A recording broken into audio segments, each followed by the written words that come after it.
Hello and welcome to another edition of Autocar Quick News, your weekly wrap of all the happenings from the automotive world.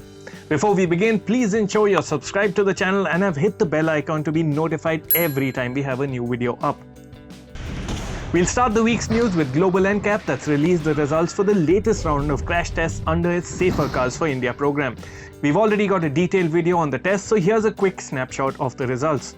The Volkswagen Virtus and Skoda Slavia delivered a 5-star performance in adult occupant and child occupant protection criteria.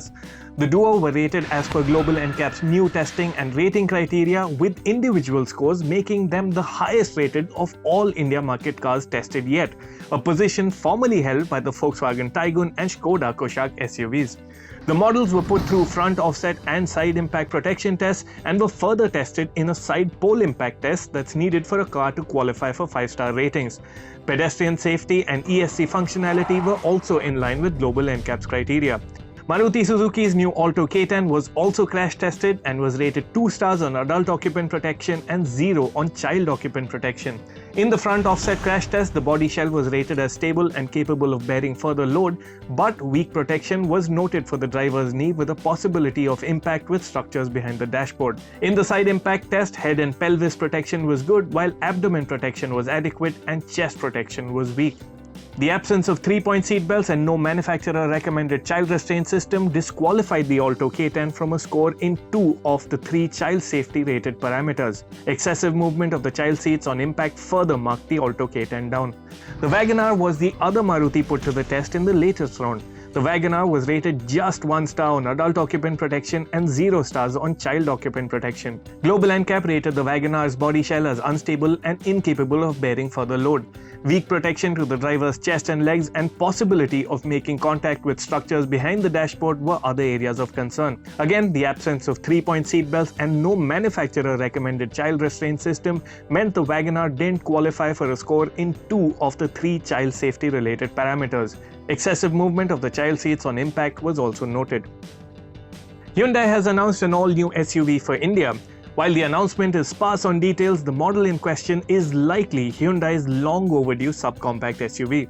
The approximately 3.8 meter long model will be the brand's smallest SUV and will be pitched as a rival to the Tata Punch and Citroën C3. While the model shown here is the Casper sold in certain international markets, the new Hyundai for India will be completely different in look and mechanicals. Codenamed AI3, the model will be built on the brand's K1 small car platform, which also underpins the Grand i10 Neos. A 1.2-litre naturally aspirated petrol engine will likely be the sole engine on offer.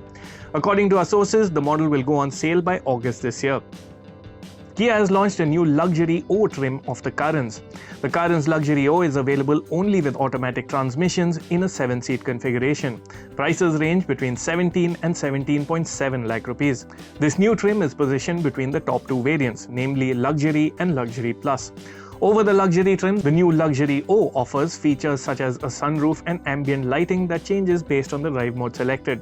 Other features part of the package include a 10.25-inch touchscreen infotainment system with a 4-speaker 2-tweeter sound system. However, for features such as an 8-speaker Bose sound system, paddle shifters and ventilated front seats, buyers will have to extend their budget and opt for the Luxury Plus versions.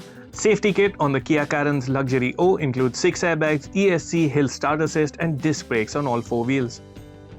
Sticking with Kia, the carmaker has priced the 2023 EV6 from 60.95 lakh rupees ex-showroom for the GT line variant and 65.95 lakh rupees for the GT line AWD variant. Bookings for the all-electric EV6 will open on April 15, 2023. This is the second lot of EV6s for India, and this time around there won't be a cap on the number of bookings.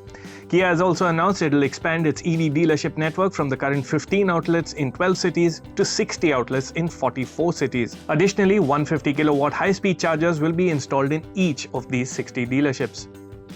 Mercedes has revealed the facelifted GLS SUV. All models now get mild styling tweaks inside and out, as well as better equipment levels and certain software upgrades. The standard GLS gets styling tweaks with the 4 horizontal louvers in the grille getting a silver shadow finish. The front bumper comes with air inlet grills with high gloss black surrounds. At the back, the tail lamps get 3 horizontal block patterns that form a new motif. With this update, the interior now receives a glossy brown lime wood trim and the parking package that provides a 360-degree camera view at low speeds as standard. The MBUX infotainment system also gets new display choices, 3 modes and as many as 7 color schemes that match the ambient lighting. In the off-road setting, the screen shows the vehicle's tilt angles, compass and the camera view from underneath the front bumper. The World Car Awards 2023 winners have been announced, and for the second year in a row, Hyundai has won the big one. The Hyundai Ioniq 6 has bagged the Car of the Year award. The Ioniq 6 also won the award for Electric Vehicle of the Year as well as Car Design of the Year. Other winners include the Lucid Air for Luxury Car, Kia EV6 GT for World Performance Car, and Citroen C3 for the World Urban Car. Over to news from the two-wheeler world. Harley-Davidson has released teaser images of its upcoming motorcycle, which has been developed in collaboration with Hero MotoCorp. Visually, the new Harley appears more roadster than cruiser, with styling being a clear link to the old XR 1200 models. Among the elements clear in the images are a USD fork instead of a telescopic fork, though things are more traditional at the rear, with twin shock absorbers sporting progressive springs and piggyback reservoirs. From what we can make out from the images, it looks like this new Harley-Davidson is powered by a new air or oil-cooled 400-odd-cc single-cylinder engine. Given Harley's iconic 883cc V-twin, this may just end up being a 440cc single. The bike gets bi-brake disc brakes at both ends and dual-channel ABS as well. A round fully digital display can be seen, although whether it's an LCD unit or a TFT unit remains to be seen. This new entry-level Harley gets LED lighting all around. The entry-level Harley is expected to be priced around the 2.5 lakh rupee mark. This is sure going to be one very interesting model. What are your thoughts on this upcoming Harley? Let us know in the comments below. More news from Harley-Davidson as the brand has launched its 2023 lineup in India. What's new is that the Sportster family now has an additional Nightster special model. The Sportster is Harley's most affordable range of bikes in the country. The newest model to join Harley's India lineup is the Nightster Special, priced at 18.29 lakh rupees. This bike comes with a front cowl as well as a passenger seat and foot pegs as standard.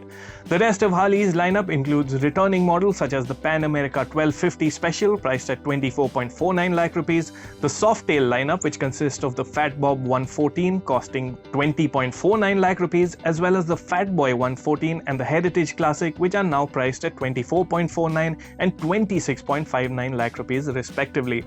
Harley-Davidson has also brought back the touring models, which include the Street Glide Special priced at 37.49 lakh rupees and the Road Glide Special priced at 40.49 lakh rupees.